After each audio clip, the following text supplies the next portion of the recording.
म्हणून हृदय मोबाईल कधी वरच्या खिशात ठेवायचा नाही, फायनल. आणि ठेवायचा असला इकडून सेपरेट खिसा करून मोबाईल पॉकेट, हा या बाजूने ठेवायचा.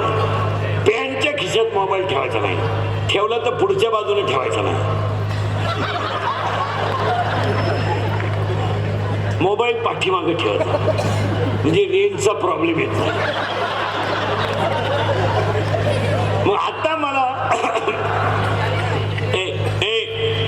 आता मला तुम्हाला हे सांगायचं होतं, मला कुठवर आणून घालायचं तुम्हाला, मला तुम्हाला इथपर्यंत आणून घालायचं होतं. तुम्ही किती जरी सुधारलात तर मन शांती मिळवायलाच पाहिजे.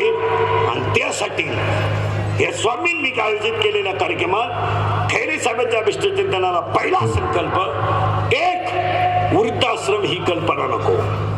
आणि दोन वाक्य जरा बारीक ऐकायचा, सायन्स पाळता आलं नाही तर पाळू नका, पण सायन्सच्या विरोधात काम करू नका.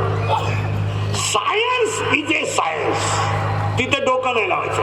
आईन्स्टाईन होते, गॅलिलिओ होते, न्यूटन होते, अब्दुल कलाम होते, शास्त्रज्ञ जरूर होते, पण science is a science is a science is a science is a science is a science. आणि जे शिकले ते सायंटिस्ट, तुम्ही त्याला नवीन शोध नाही लावायचा. जी माणसं रंगाने सावळी आहेत त्यांनी पावडर लावण्याचा मूर्खपणा आयुष्यात कधीच करायचा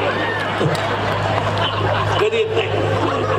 त्यांनी उलटी एक खोबऱ्याची वाटी रोज खात जायची, तब्येत वाढेल. शेंगदाणे खा, मेकअप करून चांगल्या चेहऱ्याची बरबादी का करतो? आणि तू किती जरी मी सांगा, तुम्ही पावडरीमध्ये जरी तू झोपला, सायन्स इज ए सायन्स.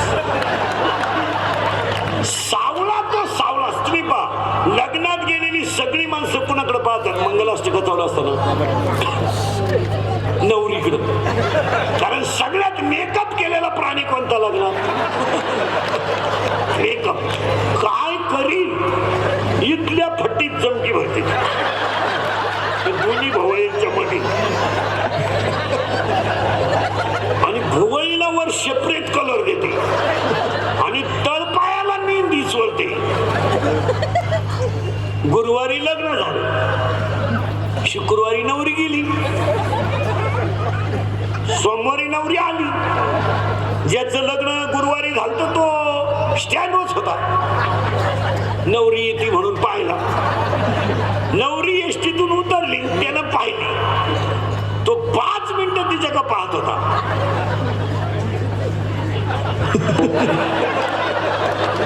हीच होती का गुरुवारी? का आपल्याला धोका बसला का? अरे ही गुरुवारी अशी दिसत होती.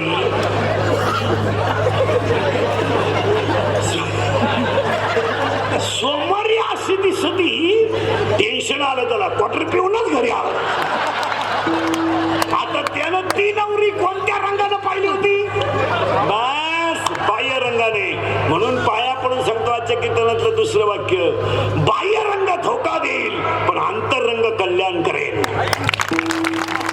लोक इस्त्री पाहतात, कर्ज पाहत नाहीत. लोक गाडी पाहतात, तिचे हप्ते पाहत नाहीत. लोक बंगल्याचा कलर पाहतात, गवंड्याची उधारी पाहत नाहीत. लोक बायकोचं रूप पाहतात, तिचे गुण पाहत नाही. ज्यांनी ज्यांनी रूप पाहून बायका केल्या त्यांच्या बायका निघून गेल्या. आणि मग ते दिंडीत आमच्या बोकांडी आले, बाई रुक्माबाई तुम्हा येऊ द्या गया. म्हणून गोरी बायको कधी करू नये, फुकाट मिळाली तरी करू नये. करून करायचं काय? उन्हात नेवा तर लाल पडती, आणि लाईट गेली तर फॅन खाली उडी हंती का?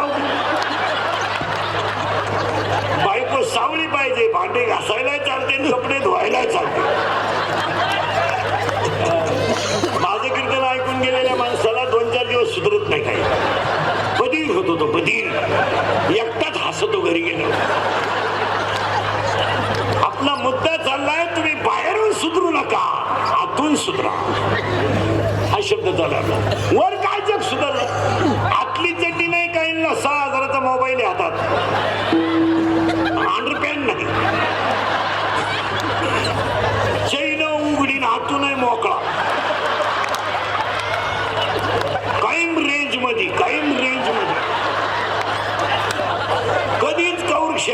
बाहेर नाही टाइम लेट. अरे बाबा तसं नाहीये. हा हे आंतररंग वेगळा आणि बाह्यरंग वेगळा. इथ्या मुद्द्यावर आलोय आपण. आता आंतररंगाची गरज आहे का बाह्यरंगाची? महिला मंडळ, तुम्हाला सुनबाई आणायची. दोघं नवरा बायकोची चर्चा. आता मुलगा मला आहे, मुलगा तुम्हाला आहे, मुलगी मला आहे, मुलगी तुम्हाला आहे, मी तुमच्या मुलासारखा आहे. आपण नवरा बायको दोघं जण चर्चा करून घेतो की नाही? आपली एक इच्छा काय असते? सून चांगली असावी.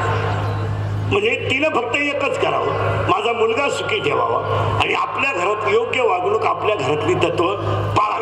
देणे घेणे हा आमचा विषय नाही. हा विचार होतो की नाही महिला मंडळ? पहिला आपण होतोय बा. थोडी सावळी असली तरी चालेल, गरीब असली तरी चालेल. आणि तुम्हाला खरं सांगतो, मला मुलगी देतानाही गरीबाच्या घरात द्यावी आणि करतानाही गरीबाचीच करावी. गरीबाच्या घरामध्ये सुविधा नाही पण संस्कृती आहे. श्रीमंताच्या घरात संस्कृती नाही पण सुविधा आहेत. अति श्रीमंताच्या घरामध्ये जर पाहुणे आले ना, ते म्हातारा माणूस कोंडून घेतात. उघडू नका त्यांच्या ते डोक्यातून गेले. नाही गेले, ते आमचे वडील आहे ना, माणसात आणू नका. ते काही बोलतील. कोण कोण वडील, त्यांना उघडू नका. ते फार जवळजवळ बोलत जा जवळजवळ. कारण येणारे सगळे पाहुणे बिन बापाचे असतात. अरे उलट पाहुण्यांमध्ये आपण म्हाताऱ्या माणसाला बाहेर आणलं पाहिजे की तो जर आनंदी असेल तर त्याच्या आशीर्वादावर तुमचं पुढं चांगलं होईल. पण आपण नेमकं काय करतो माहिती का? ज्याच्यात देव उलट 9,000चा बोकड कापला देवाला, 9,000चा बोकड, आणि देवाला काय वाहिल्या? नख्या. खुर खुर खुर. आणि ही लोक देवाला खुर का वाहतात? ते शिजत नाही.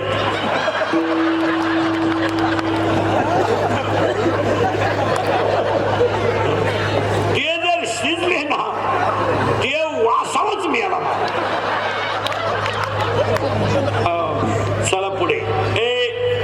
आता करंट लागला तुम्हाला अभंगाचा. करंट लागला म्हणजे तुम्हालाही सोपं झालं, मलाही सोपं झालं. आता हा डळमळीत नका हो.